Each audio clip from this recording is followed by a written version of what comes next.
Edition of the Boxing Show with me, your host, Rob Tebbutt, and it is my pleasure to be joined by the one and only former WBO super featherweight champion of the world, Mr. Barry Jones. Barry, it's fight week. We're all excited.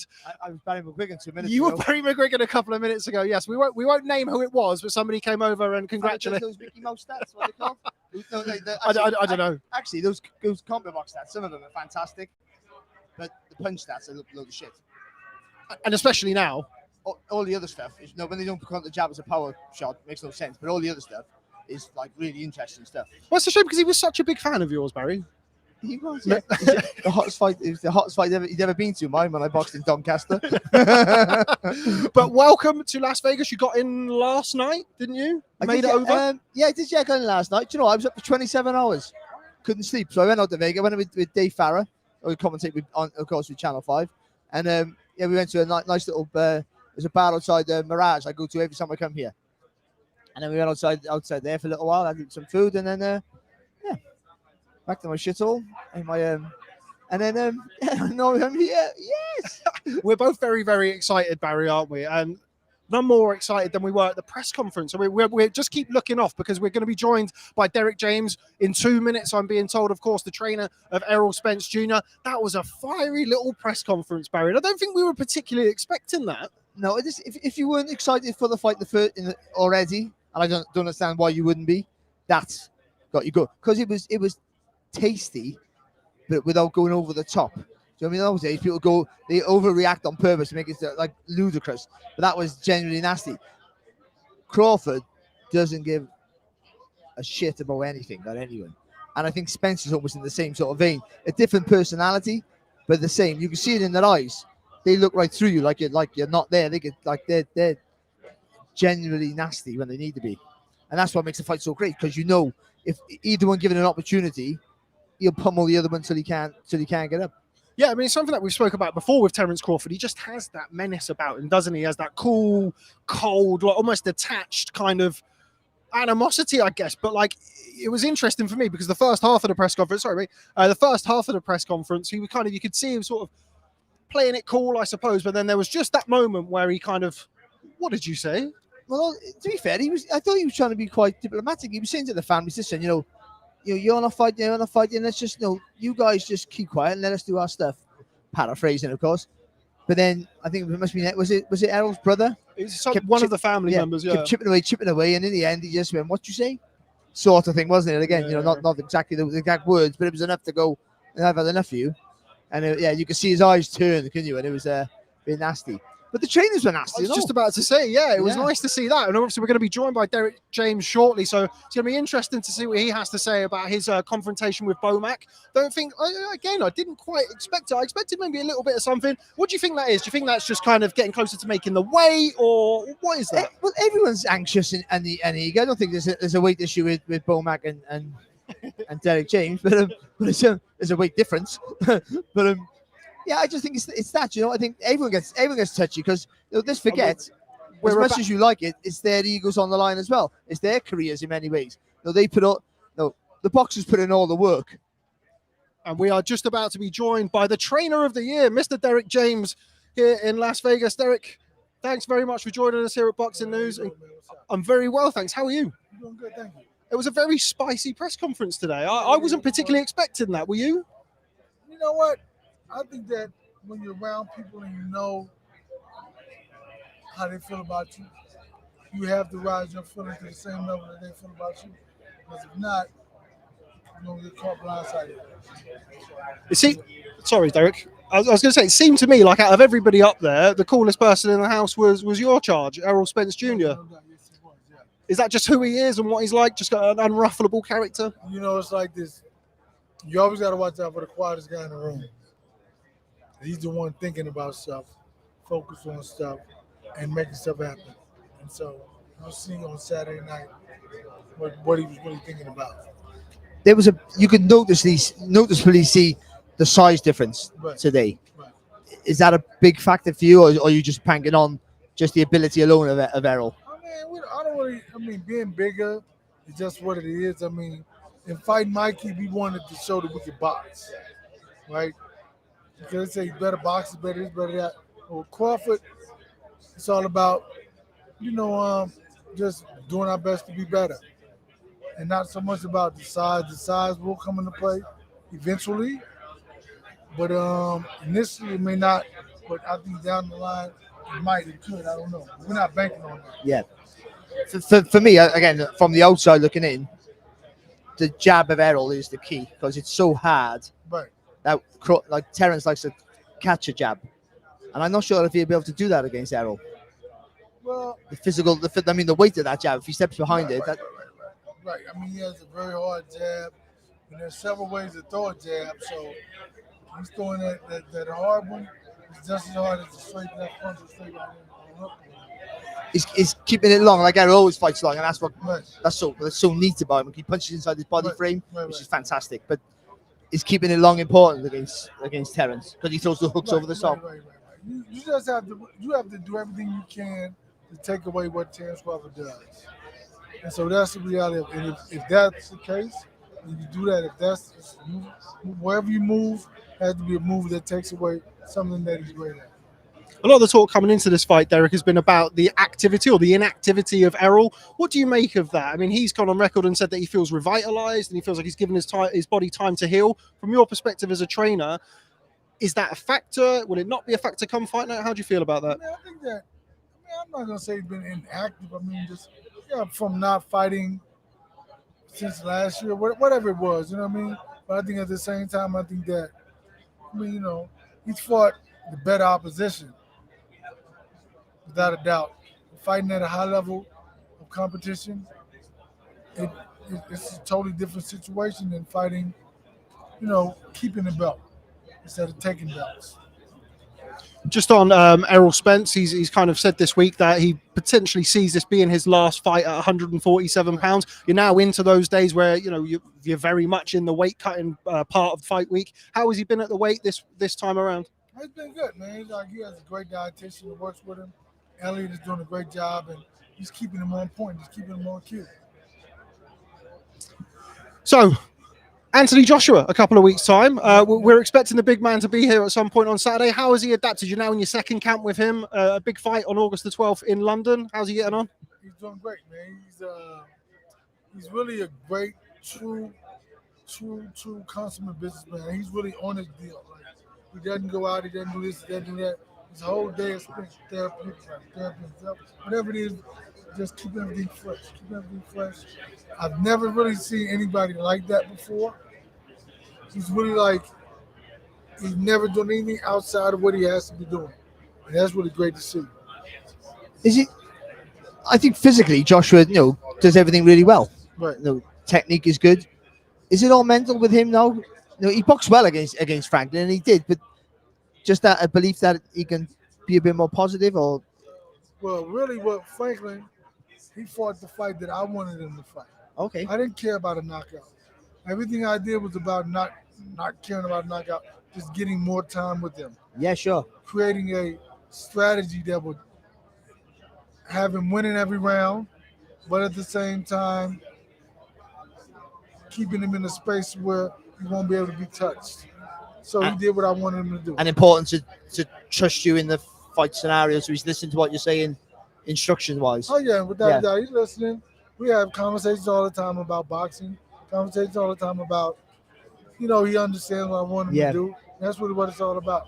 So he's been watching some old film. He's been saying that you've been very much a student. He's been a student to you being a teacher. What have you been getting him to watch? Which fighters and why?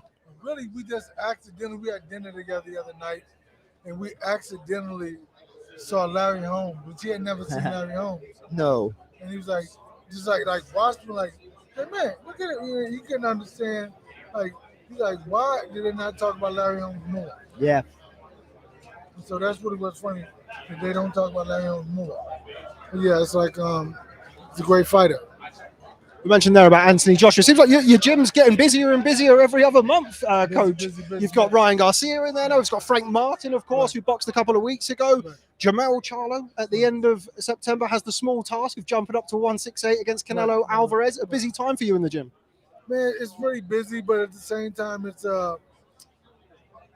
like life coming full circle. You know what I mean? Like, You're able to do things you never could imagine doing, being an individual that you never could imagine being, and helping young men fulfill their own personal goals is my key to help them get to where they want to be and who they want to become.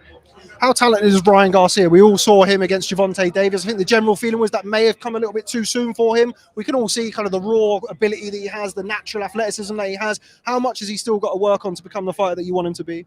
I mean, listen, everybody has work. I have work. I mean, I'm constantly working on myself. But Ryan's a great fighter, and it's all a process. Everything's a process. I mean, with AJ, with Errol, with Frank, I mean, Jamel, it's all a process. So that's the key element, that we stay within, knowing that we're on the process, knowing that we're on the road, knowing that we're working to get to a particular point. That's what it's all about. Okay, well, Coach, we appreciate your time. So before we let you go, we've got 2 questions. The first one, how does it end on Saturday night? All the marbles at welterweight, Errol Spence Jr. versus Terence Crawford. Errol Spence been undisputed welterweight champion of the world. And the last question, you and Bomac on the undercard? 2 different weight divisions. Just a bit. Because it's really 4 of them. You got to be like him and 3 other guys. But nah, it's like, nah, man. Listen, he is not my competition. I'm not competing against him. I'm competing against me. Yeah. I'm competing on Derrick James yesterday. What can I do today to help Errol get better? I'm not worried about him. If I'm focused on him, I can't focus on my guy. And all I care about is my guy. There you have it. Coach Derrick James, trainer of the year. I think if it's fair to say, if you win Saturday night and you get a nice big win at the end of September, you might well get it this year. Talking to me, right? There's no such thing as ifs in my life. Just like you came, if you missed the fight, if you know, you're here. Where you started to get to this point is a long road. And you can't, if you wait through that to get here. So neither can I. So it's a definite for me. I consider myself told. Here we go. Thanks very much, Derrick. Thanks for your time. All the best on Saturday night. Thank you. So there we have it. Coach Derrick James, Barry. I think it's fair to say that he is a man fully focused on his fighter, fully focused on Errol Spence becoming undisputed champion, and of course being his second undisputed champion after Jamel Charlo. Yeah, and but that's what it should be. Like I'm never a fan of when families get involved in the crowd, though we made it an entertaining press conference. And certainly, I'm not a fan of trainers making it about them. I understand the time when we had like Angel Garcia, and I know that take the focus off their trainers, off their fighters, I should say, taking the focus off them, so they can just concentrate on their work. But when trainers are arguing with each other, like you're not fighting. It's not about you. It's about the fighters. And so and he's right. You concentrate on your job. And I'm sure Bomac feels the same way, really. But sometimes things get said, whether it's out of context or not. Things get said in interviews, and people read it, you see it, you listen to it, and it's almost impossible not to take offence. Like what we do, fighters take offence to what I say all the time. And like it's not personal, and they don't say it, but they're like, it's personal to me because it's about me. And I realised that about 4 or 5 years ago, and I take that into consideration now. That whatever I say, it is personal to them. Even if it's not, I've said things to fighters that haven't been really bad, but they take it personal. And the same with trainers. You say something they don't like, and then, what are you talking about? You see now, even there, he's lovely, but uber defensive all the time, waiting for you to say something that he doesn't like. He's waiting to bat you off, so they don't really give you as much as they would if they were more relaxed and they would be more honest. Yeah. What did you make of his comments on Anthony Joshua? Again, it's kind of a learning process. He didn't want him to get the stoppage against Jermaine Franklin. Do you buy into that? Yes and no. I understand that. I think it's important to say to a fighter, forget about the outside pressures and influences. Just focus on your job and what you're good at. That's true. And also, they want to bond together. But we've been watching Joshua since the very beginning of his career, and we know what he's been and what he is now. That's the truth. And I don't think he'll ever be the same. He could be even better. I don't think that, but he might be. But he still looks like he's a man lacking a little bit of confidence, and maybe he gets that back. But it's simple to say. Well, we can all see. I can see what he needs to do, and I'm sure Derrick James can see it. But getting the fighter to do it and believe it himself is a different concept. And so with Joshua, it's to step forward with a jab, so you can punch through the tag with the right hand. Seems simple. But when you're over wary of what's coming back, you're not going to do that. And understandably. So You got to get that. I always say about don't overthink stuff, don't I? Turn your brain off. Not quite that, but commit when you throw. Commit. Just back to this fight, of course we did. Back to this fight Because we, of course, did do a Spence-Crawford preview show, which unfortunately it was the best show that we've ever done. It's just unfortunately it's now about as accessible as that. Yeah, you got paid. Don't worry. You up? Okay, we're gonna pay Barry live here on the live stream just as we get people to join us. But yeah, no, we spoke about it and kind of actually rather than tell people what we spoke about, let's do it again. Errol Spence, how does he need to start this fight? What are his keys to victory? He's got to be fast. I think we spoke there with Derrick about how solid his jab is, how heavy it is, and how he steps behind it. And I think that's important. That's important that he hits or forces Terence to block and defend his jab, because the weight of that jab will knock Terence back. And if Terence takes that step back that he does, then you double jab your way in and throw with that left hand from the southpaw lead. I think that's important. He keeps it very long. He just keep it quite long all the time. And I think that's important. That for me is how he wins the fight, because that length in his punches pushing Crawford back will give Spence an opportunity then to step in. He got rather than Terence looking for him to make a mistake and trying to read what he does wrong, he's too busy defending and trying to stay out of trouble, and then trying to fire back. And that's where, because what Crawford does very well in those early rounds, he just has to look at you, throw shots, see how you react to them, tries to pick up the points, but don't panic, and then he goes to work once he feels he's comfortable, then he knows your rhythm. But if you're always making him think what you're doing rather than watching what you're doing, if that makes any sense, then he hasn't got time to process that. We're going to rush his work a little bit more. I think that's important for Errol Spence. For me, the left hand's long, and that'll help him. But when he gets inside, the leaning and using the shoulder to push and create the space to land that up through the middle. Uses the forearm really well to create distance and always lean on you and push you back. Use that physical size and strength that he's had over pretty much everyone he's boxed, I would say. And he'll have it. We've seen it in the press conference. He'll clearly have it on Saturday. Yeah, it's the first time that I've seen them in real life up close and next to each other, and it's something that we just mentioned to Derrick James there. The size difference is significant. I felt it's just the frame. If you look at kind of the thickness of Spence's limbs and the legs and the arms, the forearms, he is the naturally bigger man here by, in my opinion, some distance. Yeah, massive distance. And on the night, it would be even more evident, I feel. I do, but size alone won't win in the fight. It's the technique that wins him the fight and the busyness. I think that's it. He has to start fast. He will start fast, but I think Crawford has to start faster than usual. He has to try and nick a few rounds or make Errol work really hard to win those rounds. But I think for me that Spence starting fast and getting Crawford out of his rhythm, or not reading your rhythm, is very important for him. And if he can do that and he's 5-0 up or 5-1 after 6 rounds, which could be happen. Maybe don't see it out quite that way, but I think it could happen. Then when Crawford starts to go to work, all Spence got to do is stay safe or tough it out, which he can do. I think they both got good recovery, powers of recovery, but they both can be hit and both can be hurt, and more so now lately than before. I would say that, especially for Terence Crawford. So yeah, it's an interesting one for Spence. The fact that he keeps his shape and punches inside his body frame really helps him. We're going to take a quick left turn here and talk about something that happened earlier on this week. We haven't had time to reflect on a truly spectacular performance from Naoya Inoue against Stephen Fulton over in Tokyo. Really mercilessly beat him up after 7 rounds. The fight was very, very one-sided. And then in the 8th round, that right hand over the jab to the body, which had been working so well throughout the fight, and then the subsequent follow-up, and that's all she wrote, Barry. What a performance. I think that's a prime example of your reputation walking in the ring before you. That's pretty much what that was. Fulton was waiting to get hurt. I understand that. I've been there. And what you're doing then is you're surviving in rounds and almost not forgetting, but the thought of trying to win that round is not even in your brain. You're like, oh, that I felt that. All right, stay safe, which is the clever thing to do. But then you're 4 rounds in and you're still staying safe. And I think that's the problem he had. It ended up being quite a one-sided fight in the end. And I thought Fulton would have a pop.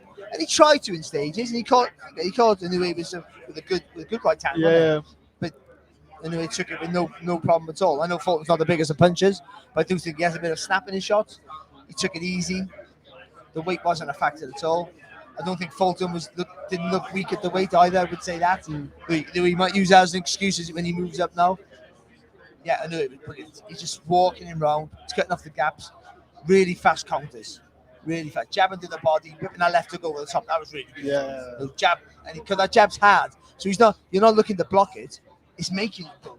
Almost the weight of the shot's making you bend over, bringing your arms low. Just unbelievable. Absolutely. He's pound for pound #1 in the world for 48 hours. It's one of the questions that we've got in here is about who is the pound for pound #1. No, that's fine. Remember, guys, please hit the like button, get your questions in for myself and Barry Jones. Ben, who is just behind the camera, if you can circle around and grab anybody who wants to come over. Dan Matthews is around. Any fighters? Antonio Tarver, who we spoke to earlier. But anyway, yes, pound for pound #1. Does the winner of this fight automatically become pound for pound #1, or is it going to have to be the manner of the performance? I think they do. Yeah, people will say it will be the man. People obviously will say it'll be the man. It got to be a devastating performance. But at this highest level, where it might be tit for tat, and they might be caging the early rounds not to get hurt, then it might end up not being the most exciting of fights. I think it will be. I certainly think the last third, if not the last half, will be great. I think it'll be great because the way they are, they'll both commit and both want to win so much that they won't care. We've seen that in the past. Crawford will, without a doubt, and I think Spence will meet him. So, but I think whoever wins, just because where they've been, what they've done in their careers, certainly Crawford for sure, and for where they are. Pound for pound, they're already pound for pound top 10, arguably top 5 in the world. So yeah, their mantle will be theirs, the winners. Either winner, by the way. For Naoya Inoue, where can he go from here? I mean, we've seen him as a 4-weight world champion. He didn't look undersized at all at 122. Obviously, won it in spectacular fashion. But we've talked about 126. I know people are talking again. I think they're putting the cart before the horse, talking about Javonte Davis. But where can he go? No, you can't go there, can he? Joined again by Mr. Alan Dawson, who's going to be guest number 2. Mr. Vegas, Mr. Vegas here on the boxing show. Alan, we sat here beforehand and we kind of talked about the fight week and what we could expect at the press conference. I'm not sure that we expected it to get quite as spicy as that. Yeah, I feel like it was just the right amount of spice. Like too much, people might have said it was being forced. Too little, people would say it was boring. But the main takeaway I had was, I just think nerves are spilling over, and I was surprised that the coaches were feeling it. I feel like Derrick James in particular, he usually seems as cool and calm, I guess, as Errol does. Terence Crawford, I thought, I was sat right behind Spence's family, and they were chirping at Terence, and he reacted rather than, Terence starting things. But yeah, it's definitely spilling over to the inside, and also the family members. I just feel like they probably think on how just a big event this is. This media room has been a hive of activity all day. There's everywhere in Vegas, people I know local asking me about this fight, and that usually, if it's a big event in Vegas, it feels like, people talk to me about the F1 coming here next, whenever that is, February, but this is the Super Bowl of our sport, and it just feels like everyone, including the fighters and their teams. Barry, can either one of the fighters take anything away from the press conference, or is that long past and they're too long in the tooth now? No, I think Alan's right, because making weight now is hard for everyone. So you're edgy and you are a little bit like, and things do get to you more. So that spills over. And for the trainers, it is nerves. So, because this is the hardest fight for either fighter and also for either trainer, I would say. So they know that any mistake, they won't lose credibility, but that's how they feel. And certainly, the way Bomac was taunting, Derrick James will really want to get the win more than Bomac. I think he got it. Really, he wants him. But them two are irrelevant. I mean, they could be on the night, but their rivalry is irrelevant. I would say that because they can't advise any harder. They can't do anything for the fighter now. The work is done for them. They just got to keep their fight calm, or know they're fighting around chaos right up until they walk into the ring. Agent Broner, for example, others of his ilk. Teofimo Lopez. Performs that was a better one. Yeah, the more chaotic it is, they need to be. If their life's not chaotic, Christian Shields. If their life's not chaotic, I don't think they can perform. They need the madness.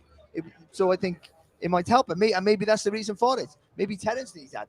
Terence doesn't come across. Terence comes across as a stone cold killer. He's calm, but maybe he needs all the chaos around him because where he lives or grew up, you know, and I understand that coming from a coastal state, there's always things going on. Not as bad as where he lived, but I mean, every street there's always a fight there, or someone's getting arrested on the street, or you know, someone's stealing this, or we've had people cut through your house, getting chased by police. Remember, oh gosh, see you later. I can't say their names. Has the crime rate gone down since you've moved out here?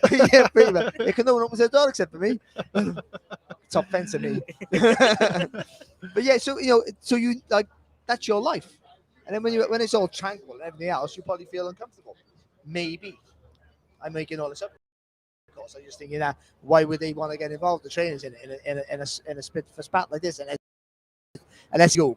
And that's another issue. Barry, we spoke on the podcast that never was, the boxing show, the unreleased, the hidden files, about how important the trainers could be on fight night. They both know their man inside out. They've both been with them through massive successes throughout their whole career.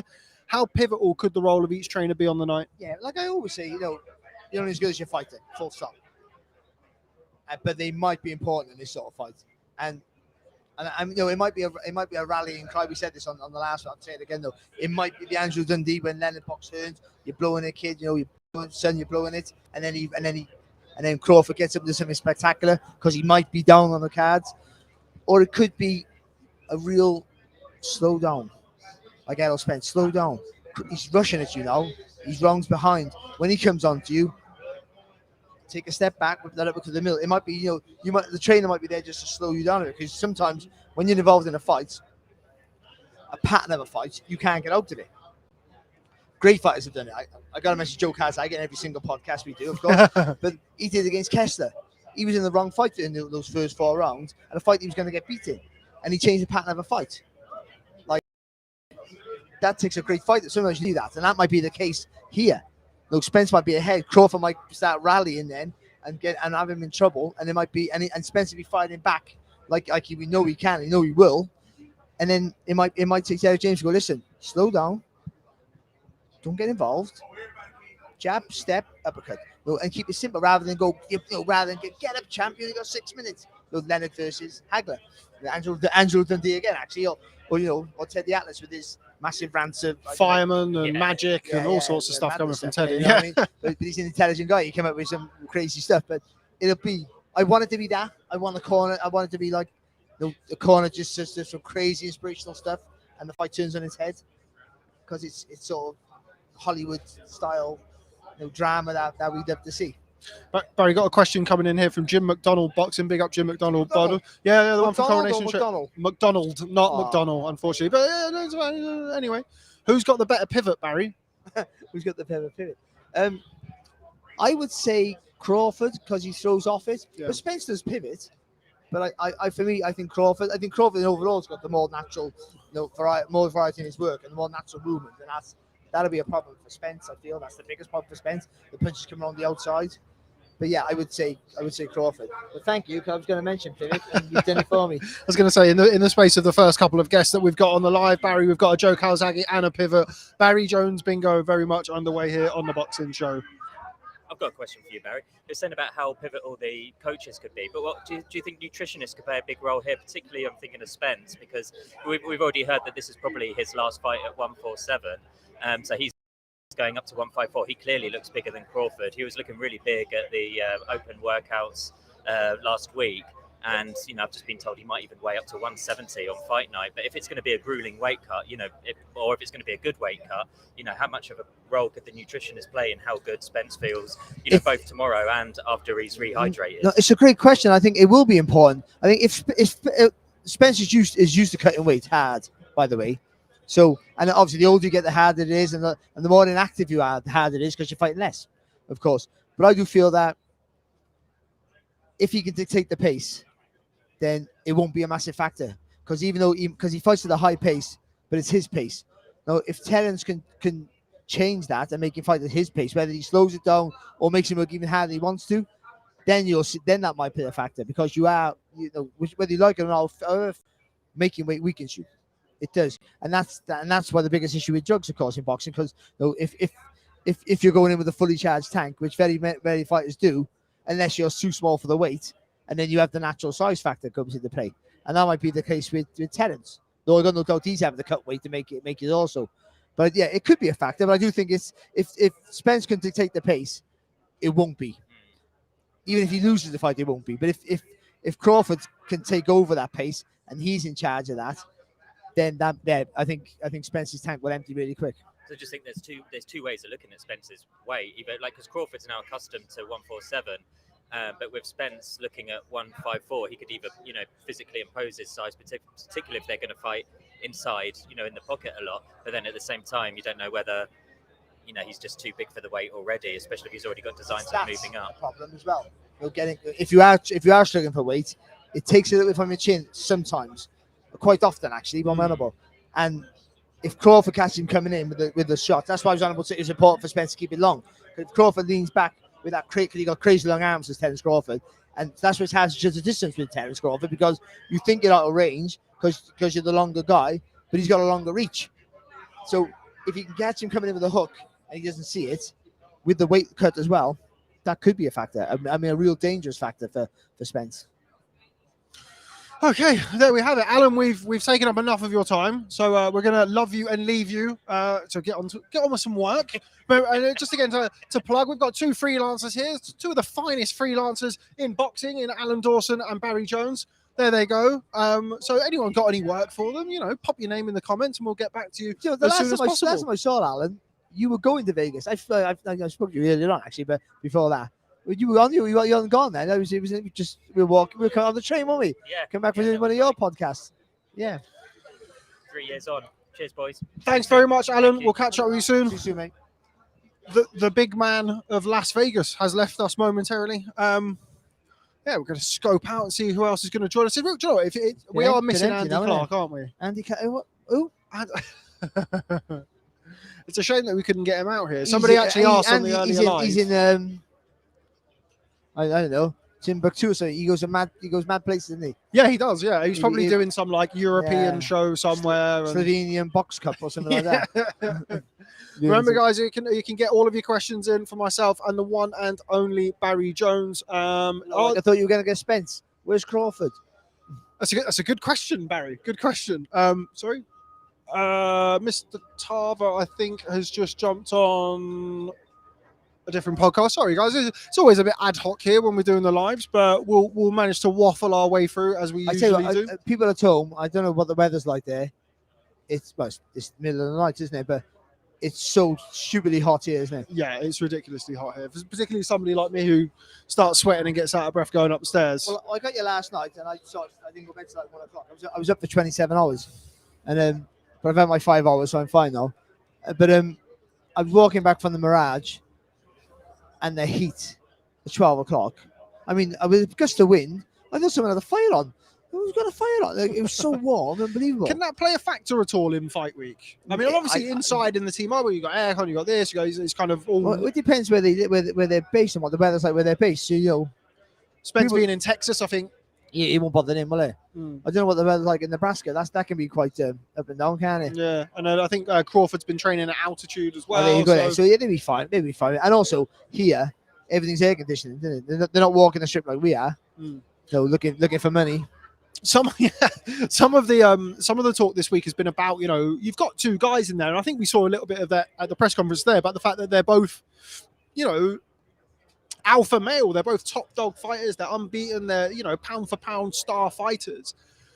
If one of them goes early in the fight and one of them tries to stick it on the other one, could we see, I don't want to tempt fate and talk about Hagler Hearns, but could we see a firefight, a 4-5 round war where something goes a lot earlier than certainly I'm expecting? No, we can't. We could potentially, especially with Crawford, because Crawford can be, though he's maybe the best finisher in the world today, I would argue, he can also be reckless when he thinks he got you going. I would say with Crawford, he's bloodthirsty. If he sees the gap, he's all in. That's the magic of him actually. But we could, but I find it highly unlikely because they're both intelligent, and that's what makes it so great. Because they're both actually, what makes it great is you go down the list of attributes you need to be a really top class fighter, and they both get an A. I would say maybe an A plus. Like Crawford gets more than Spence, but and Spence gets an A+ more than Crawford in keeping your shape and composure. I would say that much. But it's yeah, that would be fantastic, by the way. And you would have to fancy Crawford. They'll say now, I think Crawford can get hurt early, and I think so. That's why that's another factor. I think Spence should start fast for that. But I think for Crawford, if he just keeps changing the levels of his height, a bit like Porter did, and that caused Spence a few problems, and if he can do that, and then punch and pivot as well, I think Spence struggles with that. I do, but I think Crawford has to start faster, but not go all out. I don't think he has to do that. He just has to make Spence work for it a little bit harder than he makes other fighters work for it. But he'll know that. I don't think he makes any mistakes or tries to make it. And that's why I'd be tentative, because neither one want to make a mistake, because they're both good enough to make you pay for that mistake. One of the things that I've been asking pretty much everybody that we've spoken to, everybody comes out to Las Vegas for these big events. When was the first time you came out to Vegas, Barry? For the fight? Just in general? Probably 2004, maybe, something like that was the first. Or was it? Yeah, something like that. Yeah. First fight I ever come to was out here. Guess who it was? He boxed Bernard Hopkins. Who else would it be? I stayed in the I had no money. I stayed in the Excalibur, and he was in Henderson. Then he moved to the suite in the Planet Hollywood, and he go, "Come and see me now." Text me, "Come and see me." So I run up, fit then. I run up to see him. Get to the they had the special check-in desk for them, concierge desk. I go, "Oh, Joe Kazagi?" "No Joe Kazagi here, mate." He's under the pseudonym. I go, "Oh, fuck." So I'm trying to text Joe. Can't get hold of him. And so I get home. I walk back. So what a waste of time that was. Get back to the hotel. And then he go, "Where are you?" "I'm on my way, Joe." And I start running again. What was the pseudonym in the end? Do you remember? I can't remember. He came down in the end for me in the end, but I can't remember. He had this massive suite overlooking, how lovely it was, overlooking the whole strip. It was just beautiful, and it was great. And for me, like, it was like I love him. Like, you know, I mean, not best mates or anything like that. We were friendly, almost friendly now. But it was like the closest I would ever get. You know, and I see his name in lights, you know, and pictured up there, and it was like, oh man, look at this. You know, even though he boxed in the Thomas and Mack Centre, which is off the strip, of course, but it was just fantastic. It was the whole week was just brilliant. But like one of the best times I've had in boxing. And I said one of the best times in boxing was another Joe Cordina when he won the world title. You know, it's just, you sometimes get joy off. You have a connection somehow. You know, whether from your city or your country, or you know them since you were like 16, or you know their family. In Cordina's case, and I know his dad's cousin really well, and you take that as like you feel connected, and then you want them to win. You want it all for them, and it was for Joe. And like that Hopkins fight, you know, I was nervous for him. I knew he had it in him, but I knew Hopkins was clever, could negate a lot of his work, which he tried to do. But I thought Joe at his best, you know, and Hopkins at his best, I thought Joe would always win. And I never seen it as close as maybe the broadcast did at the time. That was it. Then I've been over a lot since then. Maybe the Pacquiao, the Fury fights, except for the last one, of course, against Wilder. The two Golovkin-Canelo fights, which I did, which were probably my bucket list, the best nights of my career, I would say. I would say Fury versus Wilder 2 was an amazing performance, because no one saw it coming. It was in the MGM Grand. It wasn't over here in T-Mobile across the road, and it was just, he wasn't doing that. And when he was saying, "I'm going to go right at you," and we're all going, "Oh, this is Tyson Fury doing his all that." He's not going to do that. Why would he? That's just the most stupidest thing in the world. If he goes right at Wilder, he's getting knocked out, and he boxed great. And I'd say the Golovkin-Canelo first one. This is the biggest. This, for me, I've said it time and time again. This fight is the most significant fight within boxing. I understand the heavyweight fights transcend the sport. Within boxing, since Canelo Golovkin, for me, this is, because this is so important to the sport. Two superstars, 2 pound for pounds in the top 10, the two clear best in their division for now, and this is, and it's a legacy fight to build towards putting those two as in the conversation of top 5, 6 best welterweights of all time. On the way. It won't cement it alone, but it'll be on their way. I have a question for you. Obviously, we had Mayweather Pacquiao in 2015, but by all intents and purposes, didn't quite live up to the massive hype that was around it. By that point, we'd seen Manny Pacquiao knocked out by Juan Manuel Marquez. He had the loss, a controversial loss, admittedly, to Tim Bradley. This is the best welterweight fight since when, Barry?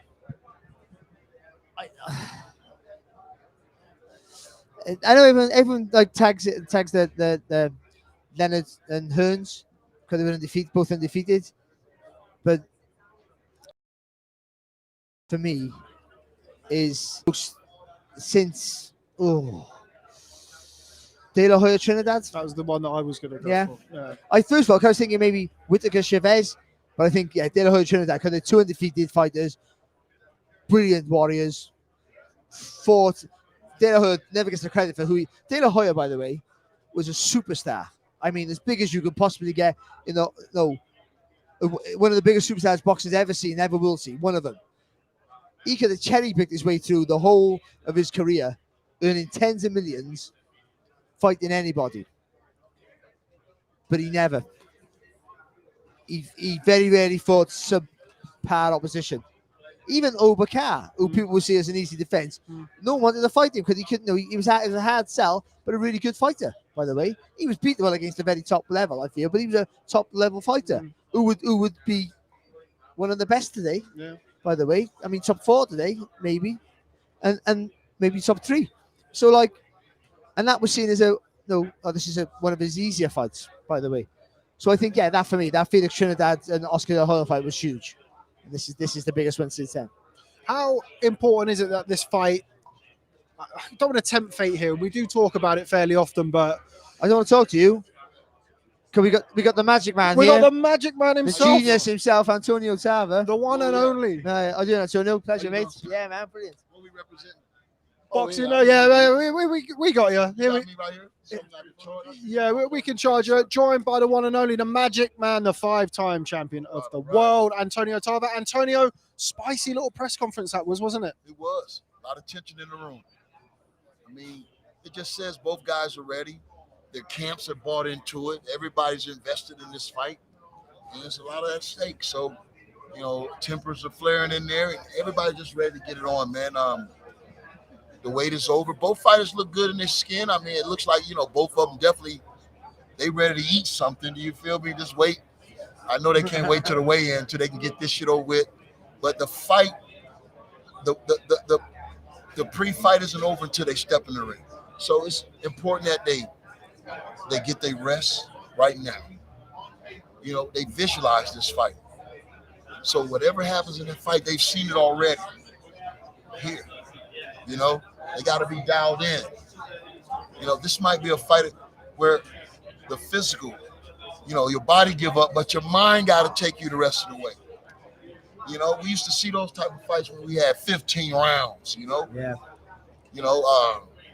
But I think when I look at this fight, the energy, and I look at both of these fighters, when you look at both of these guys and being the men that they are, when Spence say he going to slide and he coming to get it early, I believe him. Yeah.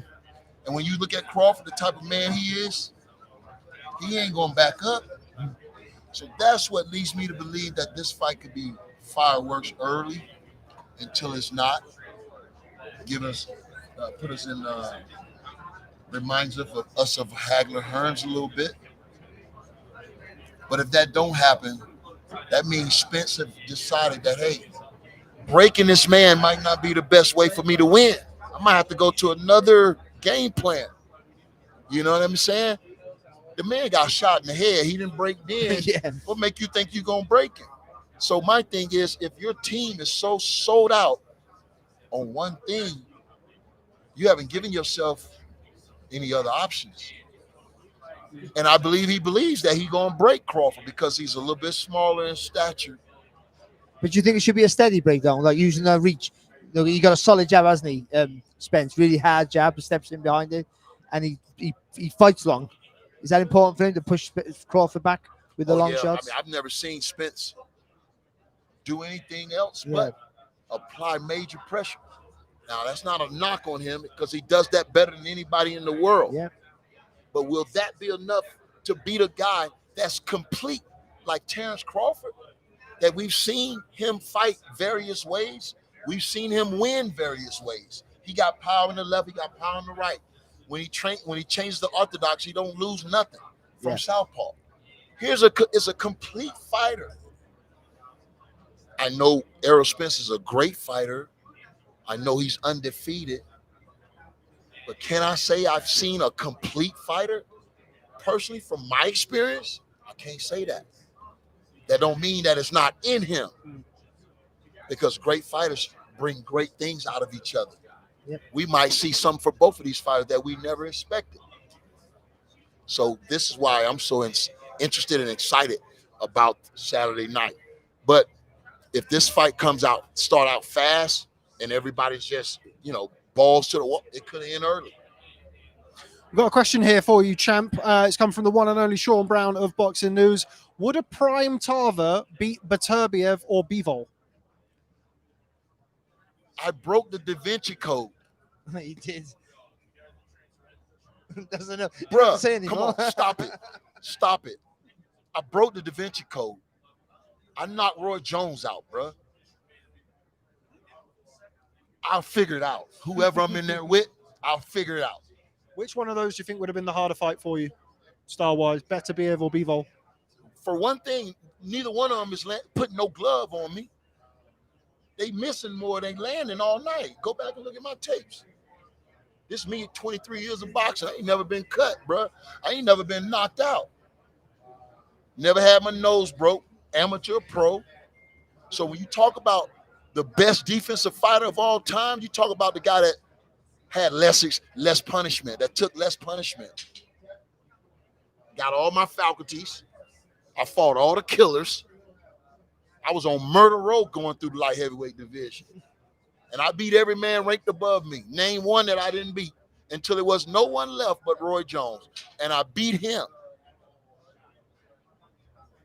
Arguably, I could be the best light heavyweight in the history of the game. Arguably, style-wise. Because when you look at my record, there's only two men that best me. That was Chad Dawson in decision, and that was Hopkins in a decision. Chad Dawson, because he was 15 years younger than me, he was a talent and a split. He was a talent and a split image of myself. But he ain't do nothing crazy in those fights. I was in both of them. In the second one, arguably, I could have won that fight.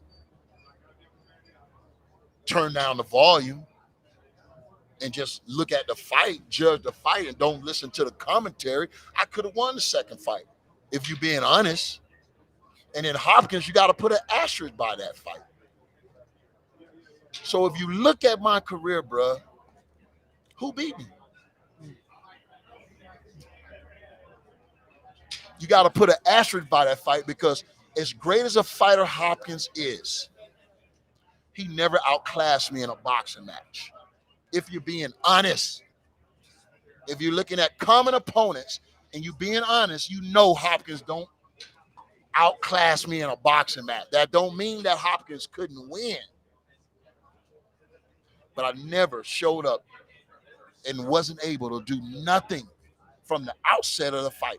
And they knew they wasn't in there with Antonio Tarver. Go back and listen to his corner the second round.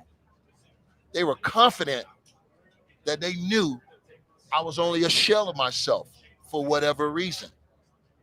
But you have to put an asterisk by that fight. Go back and watch it. And you tell me who that person is in that fight, in that ring with Hopkins. Because it damn sure wasn't me. That's all I'm saying. These big fights and the big fights that you've been involved in, you mentioned there, Bernard Hopkins, of course, the fights with Roy Jones Jr. as well. What was your mentality in these last final hours before the fight? So Thursday, Friday, obviously Thursday evening, you're starting to think about the weight a lot earlier than that, but on the Thursday evening, it's starting to get really real now. You're the day out from the weigh-in. What were you like in those final moments? You just trying to protect your peace. Man, you really want to be alone. You want to visualize the fight. You go over it round by round, like anything that could possibly happen. You've seen it before. This is me talking. Now, other fighters may not do this. I'm not saying that they do, but this helped me to relax, because that's all I wanted to really do is relax and focus on the fight, meaning visualize over and over again, and see myself winning no matter what he does in the ring. See myself winning every time. So, and then when I say protect your peace, man, your team got to be on the same page. You can't have everybody got to be here for you. You feel me? When you call, they got to be on point. So it's a lot of things to having a great team that can help you in a fight and building up to a fight. What about the big? You've been in some super fights. What about when it's a super fight and the pressure's different? And it's got to be different, doesn't it? And like a fight like this, a fight like with you and Roy Jones, it's got to be a different feel. Is that a different? Have you got to manage your expectations differently or control yourself in a different way? For me, nobody's going to put more pressure on me than I'm going to put on myself. Okay. Nobody. Do you put more pressure on yourself? I put pressure on me because I got expectations of myself. But in that situation, when you know this, hang on, this is not just a hard fight. This is the fight that puts me where I've always dreamed of. Is that it? Like it is for these guys tonight, like the Roy Jones was for you. I'm going to beat the guy who can't be beat, and this is the same for these two. You gotta. That's like I said. You gotta see yourself beating this man. But can you? Is it a fine line between getting yourself focused and overthinking it and getting yourself almost too anxious? I think at this level, and when you've seen these guys perform at this stage before, that's just part of the job. You know what I mean? But you have to grow to that. Yeah. It takes some time. Every fight gives you the building block to, yeah. Now I'm going to tell you, I'm going to give y'all a little nugget right here. Nobody's talking about this 18-month layoff. Yeah. That's going to be the sticker for me. That's the sticker for me, and that might be the sticker for everybody else that's picking Crawford. And with 18 months of inactivity, plus all the other and time you're off. being thrown in there with one of the best fighters in the world right now, bruh. If you need a couple fill-out rounds that may not be there, you might not have time to fill this guy out. It might be go from the moment jump. Then 18 months is a long time. And also, Errol Spence can't afford to feel it. He has to start fast because Crawford takes a look at you, doesn't he? That's what I'm saying. So 18 months, bro, that's almost damn near 2 years, bro. That's a long time. Now, I'm not now people, we're thinking that because Errol Spence, that this won't affect him. Bruh, if you don't use what you lose, if you don't use what you got, you end up losing. Yeah. I'm not saying that he's not the same fighter. I'm saying that if he would have had a tune-up, he'll be coming into this fight a lot more sharper. And also, it's 18 months of not having to lose weight and that weight sticking to your body, isn't it, as well? Now, see, 18 months, we don't know what he was doing in those 18 months. Now, if he'd been training for 8 months of those 18 months, then he in good shape. You know what I mean? But we don't know what he's been doing in those 18 months. Some people say he got up to 190 pounds. I probably think he probably got up a little bit more than that from the pictures I've seen. He was at one time over the 18 months. But he's since locked it in because he knew this was coming down the chute. But I think those 18 months, if anything hurts Errol, it'll be that. If anything hurts him coming into this fight, it would be the long layoff. Against a fighter you can't make no mistakes. Fighter like this. Yeah. You know does that impact on Crawford, the way he goes about it? Does he maybe start a little bit earlier than we were accustomed to seeing him? Because sometimes he has those couple of feel-out rounds himself, downloading the data, the kind of the new way of kind of describing those early rounds. Does Crawford start a little bit earlier potentially than he would normally to make Spence feel that inactivity?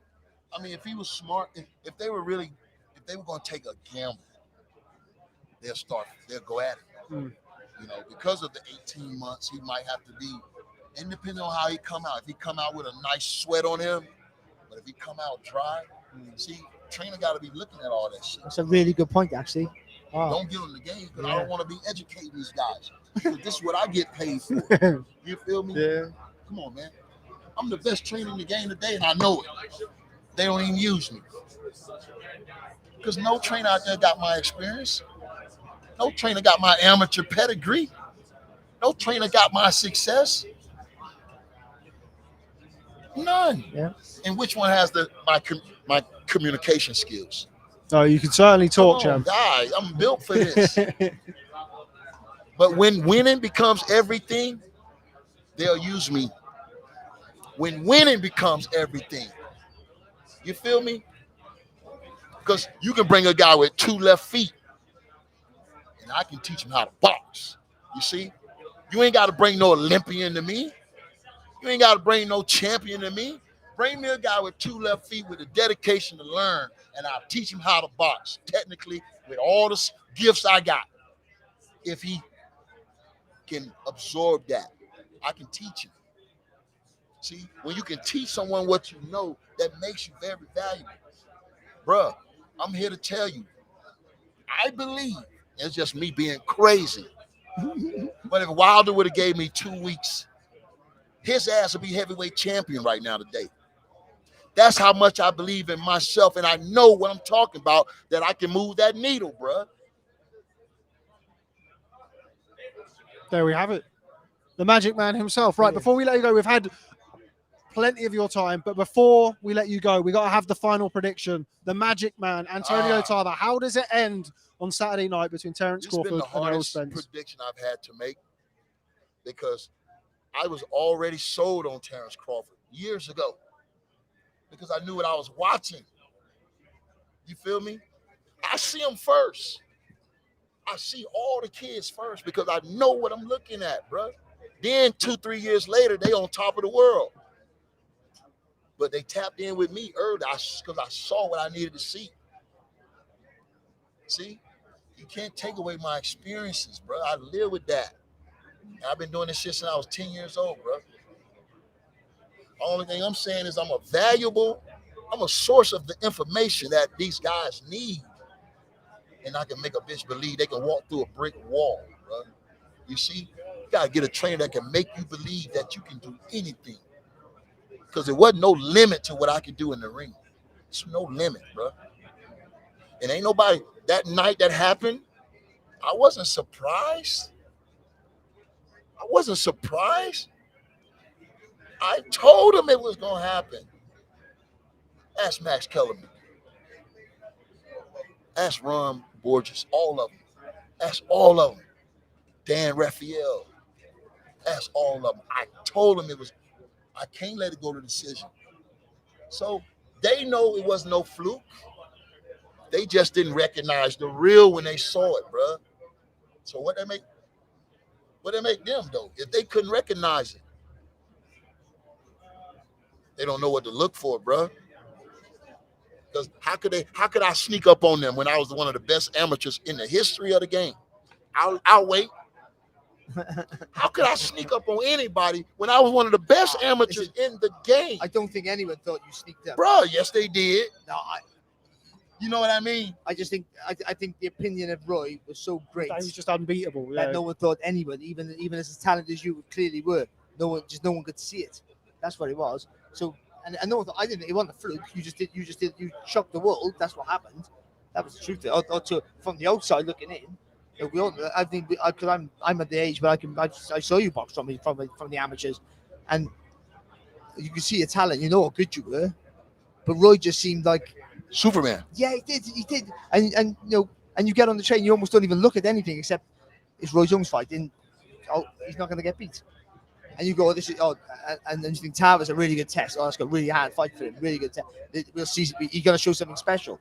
But you expect it. What we didn't expect was the special that you gave us. Do you know what I mean? And you did. I think. So that's never a slight on your ability, man. It's just you did something that was exceptional, and you take credit for that. That's it. If you never boxed again, you did. But that one night, your career was great. But that one night was unbelievable. Yeah, it is. That's what it is, mate. And I'm hoping we can get something like that Saturday night. That'd be crazy. So who? Spence-Crawford. How are you then? I cannot. You know what? I've been riding with Crawford so long. It feels like I wouldn't even be me if I switched out right now. Yeah. I die with my pick. You feel me? I die with my choice. And I take my hat off to the guy that did it. And I don't mind losing. to Spence. You feel me? Yeah, man. If I lose, I don't mind losing to a great fighter like Spence. I won't be mad. I won't be upset. I'll say that I knew that this guy was capable of doing that. But in order for him to win, I think we're going to have to see something that we've never seen from Spence. I don't think he'd do it by the way he thinks he's going to do it, by breaking Crawford down. I don't think he does it that way. I think he does it by thinking his way through this fight. Yeah. He's going to have to think his way through this fight. Because when the physical, he might not be able to impose his will, but you can always outthink a guy, set traps. Can Spence do that? That remains to be seen. I think if he could do that, it gives him a better chance to win. Yeah. It gives him a better chance to win. The only reason I'm picking Crawford because he's shown me that he can win in various ways. Exactly. That's what most He's of us shown me he can win and make adjustments and adapt in various ways. That's the only reason I'm saying I got him by a slight favorite. Okay, well, we'll see on Saturday night at the T-Mobile Arena. The excitement is building and building. No much more than when we have Antonio Tarver. Thanks very much for stopping by and speaking to Boxing News. We'll catch up with you soon, champ. Thanks very much. And we're about to welcome in Mr. Dan Rafael. Dan, if you can make your way down to this end of the table, sir. How are you? Always a pleasure.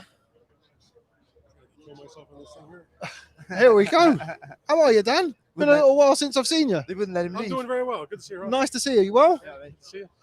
So, pleasure. we're finally here, Dan. Does that mean that I'm the main event and Tarver's my undercard? Yeah, we could go with that. We could go with like that. Don't tell him that though, because I won't. he'll be back and he'll be sorting you out. Can't upset the magic man. No. We're finally here, Dan. Years and years in the making, and we finally here. Errol Spence Jr. versus Terence Crawford for all the marbles at 147 pounds. We're very excited, and I'm sure you are too. 10-7? 10-7, yeah. 10-7. See, an honorary Brit over here. 10 stone 7 pounds. I know my shit. You can swear. You're all right. You're fine. Yeah, I'm excited, Dan. And I know you are too. Absolutely. How could you not be excited at this if you're a boxing fan? I mean, this is what we live for. We've seen so many. We get fed so many bad fights or fights that are not necessarily bad fights, but it's not the fight where it's like the next best fight, but we don't get the best fight. So yeah, we waited a while for this, and then we all know the aggravation that everybody went through to get to it. But here we are. And these guys are both top. They're the two of the best fighters in boxing. They're undefeated. It's for all the marbles, like you said, in the weight class. I've been thinking to myself, like, because I've been asked about it also, like, and I've been covering boxing for a long time, and certainly I've covered, I think, pretty much every big welterweight fight that you can think of, like the really big ones, for over 20 years. My first big welterweight fight was the first Shane Mosley Oscar De La Hoya fight, June 2000 in Los Angeles. And you go through and you tick through the boxes of the big welterweight matchups that involved Oscar and Shane and other Oscar fights. And then you have fights that involve people like Floyd Mayweather and Manny Pacquiao. And then even of this more recent generation of Errol Spence and Terence Crawford and all the other guys in between, whether it's a Keith Thurman or, you name it. There's been guys, Kell Brook. I've had a chance to cover most of them. And I don't think I can think of one that's bigger than this. I mean, there's been, like, when Thurman and Garcia fought, for example, Danny Garcia, I think that was a unification fight, my memory serves, and that was a big deal and had a huge crowd there in Brooklyn. But it was not like this. It wasn't for all the marbles. They weren't considered the two best fighters in boxing. That's what we have here. It's a rare thing. I hope everybody appreciates it. I was going to say, it's rare to get two fighters, two of the best at the same weight, isn't it? That's the. I think you have to be. Depends where you look at it, lucky and unlucky, to have that in your weight division. Like Leonard and Hearns had it, and obviously Duran moving up. Lucky to have those great fighters around your weight to cement your legacy. And this is not, by the way, where it's one small guy moving up or a guy that's untested in the division. Now, yeah, of course, Crawford had a lot of fights and won titles in smaller divisions, and Errol has been a welterweight his whole career. But and no one can tell me that Crawford's a smaller man than Errol Spence. I mean, they're pretty much the same size. Nobody's going to say Crawford's on a real welterweight. I mean, he's knocked out every welterweight opponent he's fought so far. Yeah, he's grown into the division, hasn't he? He's had those fights now. I feel like even when he stopped Jeff Horn when he came up, I still felt that was to do with the speed and the natural athleticism, but he still felt like he was a 140-pounder moving up to 147. But now we've had a few years of it. He does seem, I mean, he's posted photos of himself on the scales in between camp, and he gets heavy, and he seems like a lot more of a solid welterweight than we've seen in the past. I have finally come to the point where I mean, not that he wasn't, but it just never was something I thought about. Terence Crawford is a real legit puncher. Yes. And that was not always my impression earlier. He got a lot of knockouts, but now he's knocking guys out hard. I mean, like the David Evanesyan fight, which was his last fight, that was a one-punch kind of spectacular knockout. I've seen him, just demolish a lot of other fighters. He's look at his record. Was he 39-0 with 30 knockouts? But he's knocked out all of his welterweight opponents. So that's pretty impressive as he's gone from 135 and now he's knocking out the welterweights. He gets such incredible leverage on his punches. He's got fast hands, and that's a real rough combination if you're the opponent. Barry, how do you develop? You notice it because some of the shots don't look devastating, but you can see they hurt him. He sort of turns it. He hits you with the front two knuckles. Really gets that leverage on it. He gets awesome leverage on his punches. And you see Golovkin dip down with a shot. He makes it obvious. I think when Crawford leans back and throws that long hook, I think he sort of does that. He sort of turns his hand over a little bit and gets that power. So yeah, you're right. He's not.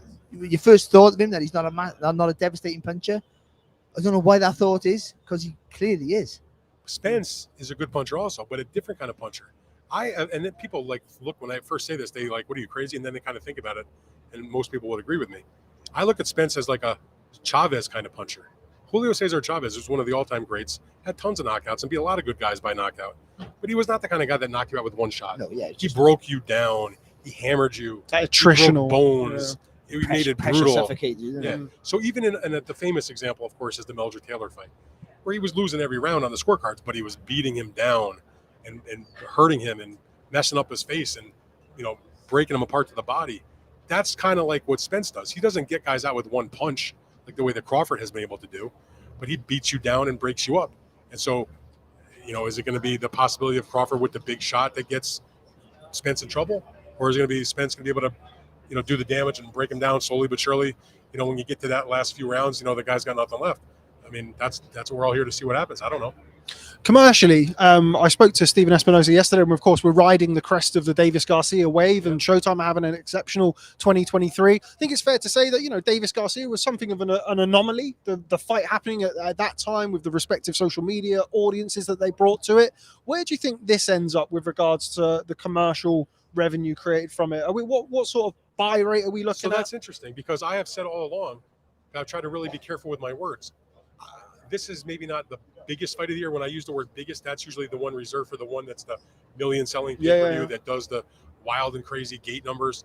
I've referred to this fight as the most significant fight of the year, or the most important fight of the year, because it's, again, my opinion. We'll see what happens after Saturday. I don't believe this fight's going to come close to generating the kind of pay-per-views of Tank Davis and Ryan Garcia, or the number of dollars in terms of what the gate here is at the T-Mobile Arena, and they're both taking place in the same venue as each other.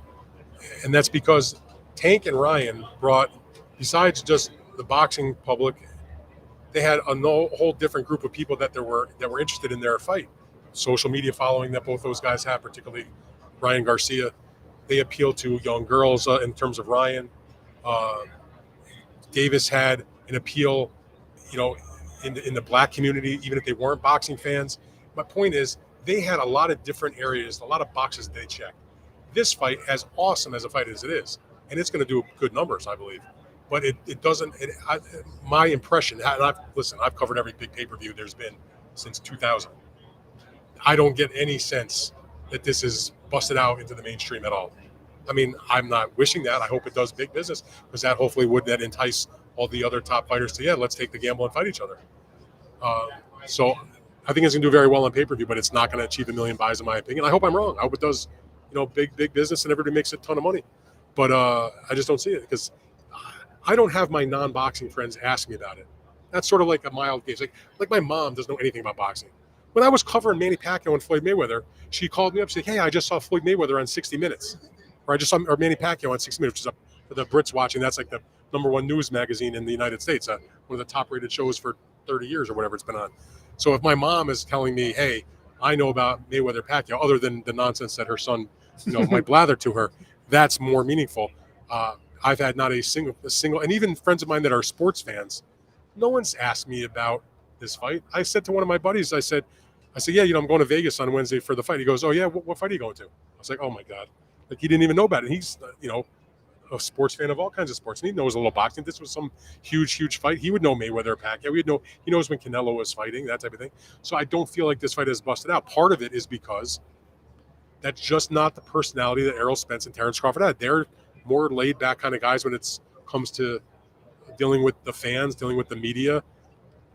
They're generally respectful. They're not going to curse each other out. I mean, they have a little chirping going on. That's fine, but not the kind of thing that goes viral. Unfortunately, that's what the name of the game is today. They're just, they come to do their job. Yeah, I've been saying the same. Within boxing, it's the most significant fight for God knows. I can't remember since when, but yeah, within boxing. Pacquiao. Because, or I'll tell you what this. To me, this is probably from an anticipation standpoint and the historical significance standpoint. It's probably the biggest fight since the first fight between Canelo and Golovkin. That's what Barry just said just before you came on. So great minds and all of that. Well, So and that was here also. So we agree. I was here although both those fights, and that the buzz for that fight was ridiculous for Canelo and Triple G.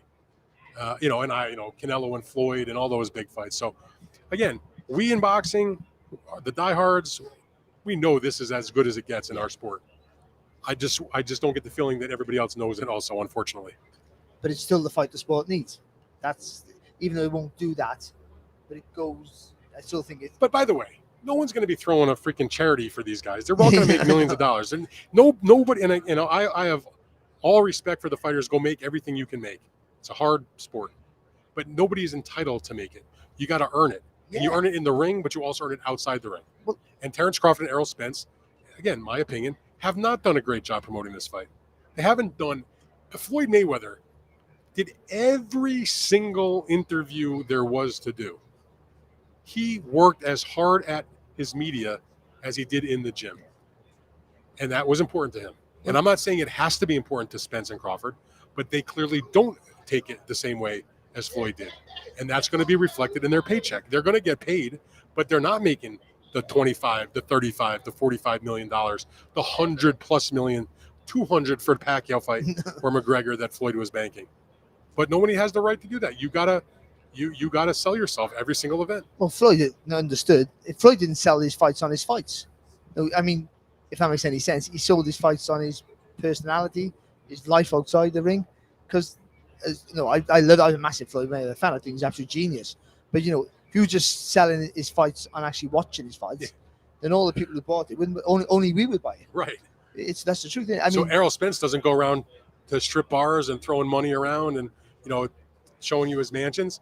He shows you him like baling hay on his cow, his horse farm, or with the cows he owns in this down home in Texas, or if it's Terence Crawford about going to work out at the boys club in Omaha, Nebraska, or going to a Green Bay Packers game or something like that.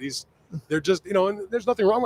I'm not in any way downgrading it. They've got their personalities, and boxing is a lot about what the personality you can sell, and what fan base you attract. And I think everybody respects the what Crawford and Spence have done, but they don't have that outside the boxing notoriety that some of these other fighters we're talking about do.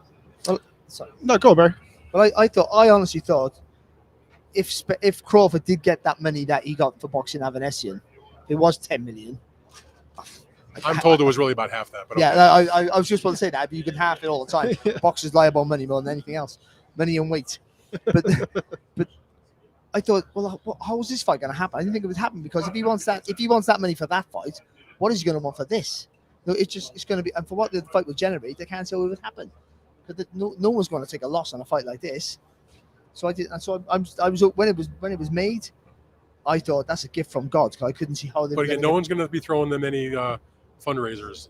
They're both going to be well paid. There are going to be a lot of people that buy this fight. They are reaping most of the reward from that fight. Whatever the gate numbers were, and that was one of the reasons why Crawford drove such a hard bargain in the contract, because he wanted to make sure that if the money was being spent, that his team had to say so or how it was being spent, because it's his money in essence. Yeah. So if they're going to spend, I'm making up the numbers. If they say we want to spend $500,000 on an undercard fight, they might object to that because that's too much on whatever they were offering. Yeah, sure. And the same thing, whether it was how many comp tickets can we give out? Well, why are we going to give out comp tickets? That's my money. Every ticket you give away, I'm giving them part of my pay. So, again, there's obviously some comp tickets, and they're spending money on the undercard, but it's just a matter of they wanted their say of how much. Let's come up with a budget ahead of time that we can all live with, instead of being dictated to by a promoter to say this is what we're going to spend when This it's is how much left in the pot to share. exactly. Yeah. It's his money also, just like it's Errol Spence's. Onto the boxing side of things. Now we've discussed the commercials. A lot of the discussions around this is about who could be potentially the pound for pound #1 fighter in the world. We've just seen Naoya Inoue produce a mesmerizing performance over in Tokyo. Does the winner of this fight become your automatic #1 pound for pound, or does it matter on the manner of victory on Saturday night? I don't think it's anything automatic about it. I mean, if a guy gets his hand raised and it's a bloody murder about it being a bad decision or something like that, or it's hugely controversial, or maybe they win the fight and they scrape by and they don't really look good and they get knocked down and this and that, I think a lot of people gravitate towards it anyway.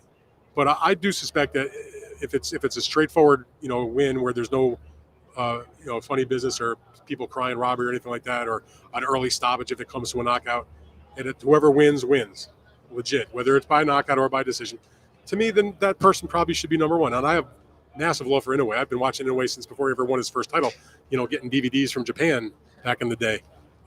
He's a great fighter. I mean, a historical kind of fighter. But again, I'm not trying to downgrade or denigrate anybody. It was Stephen Fulton, who's a good fighter, but his resume was basically 3 fights. A win over Angelo Leo, which was like, okay, good win, get a title. A win against Brandon Figueroa in a unification where a lot of people thought he lost. Yeah. And then another win over Danny Roman, who was a good fighter and a good boxer and had titles, but wasn't the best version of Danny Roman. The pedigree of this fight. It's a totally different ballgame. I mean, yes, Inoue was moving up, and the way he did it was impressive. And here's the point. I'm not knocking either guy, but when it gets down to it, you have to make that very tiny differentiation between one guy or the other. If I see Errol Spence or Terence Crawford come out with a clean win, they're having done so against a much greater grade of opponent, in my opinion, than what happened with Inoue against Stephen Fulton. Again, I would probably put the winner #1 and Inoue #2. I mean, is that something that people are going to cry bloody murder over? I mean, I saw all these people after the Inoue fight, which was a great performance, obviously. He's #1. I'm like, guys, do you remember there's a big fight Saturday? I mean, boxing fans are they? It's so fickle. Such a fickle sport. Memory of like 30. It's like of a gnat. You know what I mean? Sometimes. I was saying he's #1 for 4 days. Yeah. The fight's on Tuesday. How about we just take a chill? Let's wait until Saturday, if you can possibly do so, and let's see what happens. That's what I'm going to do. What a week for boxing, by the way. I mean, it's one of the most amazing weeks of all time, in my opinion. We suffer for a lot in boxing, and fights that we want, that we have to wait for. I mean, we've had to wait for this, obviously, but we've had a hell of a week this week, and it sort of makes up for some of the. It's like when we've spoken about it in the past when we've done the podcast where it's like an abusive relationship. I think this week the abusive partners has bought us some flowers, Barry. Well, boxing's the weirdest thing. It's like your first true love. You end up hating each other, but you'll go back there like that. It's just one of those. Well, listen, we'll be back to MF and everybody next week. Yeah. Okay, Dan, I do appreciate your time. I know you're a very busy man. Got to put your own content out for the fight freaks out there. But before we let you go, I'm not giving you a prediction because I don't know. I'm only under the gun to make a prediction by 10 o'clock Pacific time tomorrow when I have to go and do my gambling show on BetUS. So they can watch that on Twitter, can watch that on the BetUS platforms, they can watch it on YouTube, and they can find out my pick. You not only didn't give a prediction, you plugged your own show. Fantastic. He's a pro. He's an absolute pro. Barry. Okay, this ain't my first rodeo, bro. Actually, the only thing about Dan, Dan's fantastic, and I'm a big fan, is that one of his favorite fighters beat me up. Acelino Freitas. Oh, that's right. I forgot about that. Yeah, I haven't. Popo Freitas is. I have my two favorite. Not to take up too much more of your time. My two favorite fighters are as an adult. I mean, as a kid, I was a diehard Sugar Ray Leonard fan, but as an adult, I was a Arturo Gatti, my all-time favorite, and Popo Freitas. And I did name my cat, no longer with us, but he was named Popo. My current living cat is named Lennox after my good pal Lennox Lewis. Oh, wow. And I had another cat called Thunder after Gatti. So we have a trend in our home. We name our animals after boxers.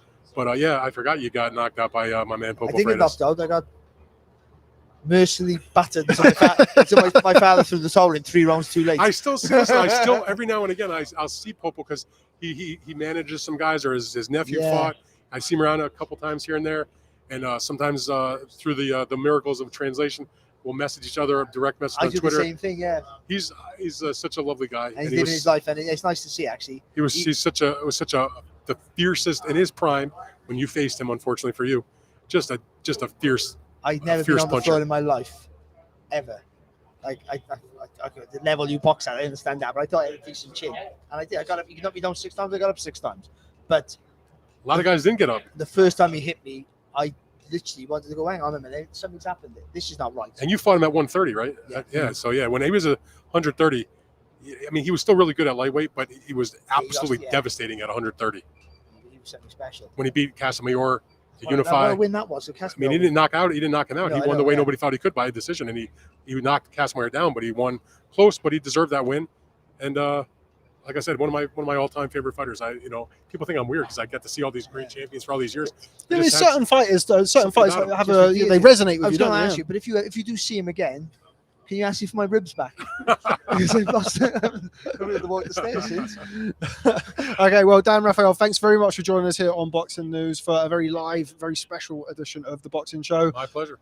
Before we let you go, I kind of alluded to it earlier. I know you have your weekly Substack and your Fight Freak stuff. How can we keep up with what you're doing? The Substack is pretty much every day. That they can just go on danrayfield.substack.com. It's a newsletter, so you can either read it on the website, or if you take 3 seconds and put your email address in, it'll come directly to you. You can set up the news alert on your phone.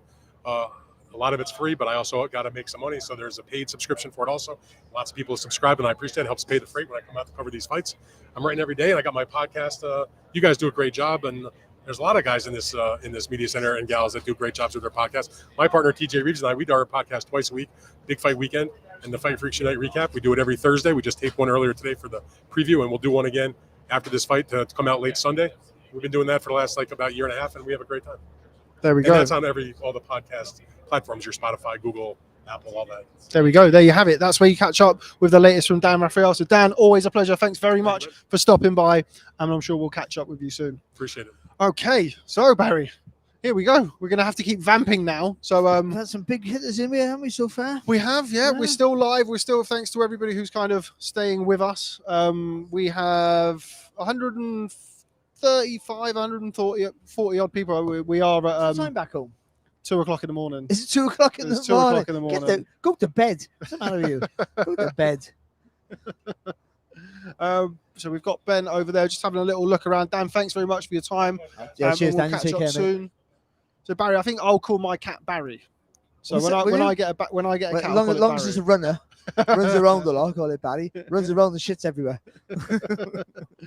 And I think we're about winding down here in the media room. I think people are starting to file their work and probably enjoy the evenings of Las Vegas.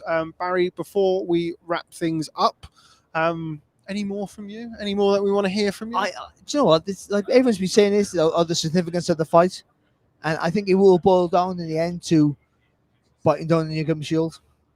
I think I got a feeling, and it's a great feeling that the last third, possibly the last third of the fight, gonna be rounds to remember. I just got a feeling it's gonna be like that. Whether it's either gonna be close or Spence is gonna be a bit ahead, and Crawford will go for it, and Spence will meet him in the middle. It's a great fight. I just can't see how it doesn't deliver. I can't. And you see people here. A lot of people thinking it might be a 3-round, or like a Hagler Hearns, or the fantastic Antonio Tarver, by the way, who didn't need an interview. I just need to say, go. Yeah, we should have just given him the microphone and gone and got a coffee or something. So I think, it's a great. And it has that feel. Again, as Dan said, Dan's been everywhere. It has that. I haven't had a feeling like this since Canelo and Golovkin. So it's a great night. It's a real treat. I say that 4 or 5 more times. It's a great night. It's a fight not to be missed. Anyway, if you're a boxing fan, whatever you get it, whatever you got to pay for it, this is worth paying for. Yeah, we discuss it all the time, don't we, on the show about what we feel is and isn't necessarily pay-per-view worthy. I don't pay for fights if I don't think they're worthy. No, I won't. don't. As much as a boxing fan I am, no. I'm like, I got a family to feed, and I'm not wasting money on that to fill the coffers of multi-millionaires in an uncompetitive fight. This fight's worth it for me. I would pay. I'm not paying because I'm going. Okay, well, before we wrap things up, is anybody in the chat who wants to ask a question to Barry Jones? I'm really pleased that you've made it out, Barry. I'm doing an invoice now, mate. There we go, yeah. It's just a mercenary, gun for hire. But any questions for Barry Jones?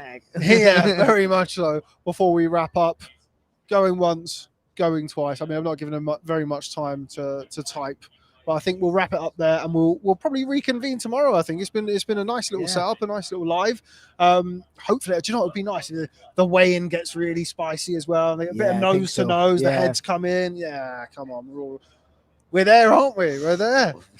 See, I didn't think it'd happen. That's the great thing about it. I just didn't think it would happen. I thought money would get in the way. They'd want too much. Someone loses or something like that, or even if somebody Or Spence, underperforms. with Spence with the car crash. Yeah. You know, and the detached retina, 2 car crashes, detached retina. Never seen it was going to happen. And just thought then if it does, he comes back, he moves up in weight, which he probably should have. But should we go? It's happening. So exciting. Yeah, don't tempt fate. The last one. So we got a question: is Errol Spence being disrespected in the build-up? Crawford shouldn't be that clear of a favourite. I don't think he is a clear favourite. No, he's a marginal But I favourite. do understand people that. I do understand that question because The vast majority of people have gone with Crawford. most like, people go for overwhelming Crawford, but majority. he's not a clear favourite in the fight. So I'm big on Crawford, but I wouldn't nobody would be shocked if Spence does a job on him in any way. By the way, no, Spence knocking out Crawford's not no, especially early where Crawford's more vulnerable to get hit. And if Spence can keep that distance, double jabbing, double southpaw, double jabbing in that big long left hand and hitting right like punch through the target, then he could be in trouble. Crawford, he could, and also Crawford fires when Crawford. I say something about Crawford. It's another hour. When he gets hit, I think Spence is more controlled. When he gets hit, he'll maybe assess where he is. When Crawford gets hit, his natural reaction is to fire back, and that's quite a plus in many ways because you're usually the better, sharper, faster, more athletic than the other guy. And he is maybe a little bit of all that in this fight, but not enough not to get caught if he throws wild, not to get caught down the straight. Again, I say we're keeping his shape. Spence keeps his shape, punches inside his body frame. And if Crawford's hurt and swings wild, Spence gets him down the middle. It could be good night. But I don't think it's going to happen. I think Crawford will get the win. I think it goes long, late points, I would say. But if I was Crawford late with Spence wobbly and stopped on his feet. Any more specific than that? With green shorts and yellow boots. Well, that's all we have time for here in Las Vegas. Thanks very much to Barry Jones for joining us out here in Sin City, and to you, whether you're in the UK or the US, who stopped by to join us. We'll be back tomorrow for more Spence-Crawford content and coverage. Don't forget to click that subscribe button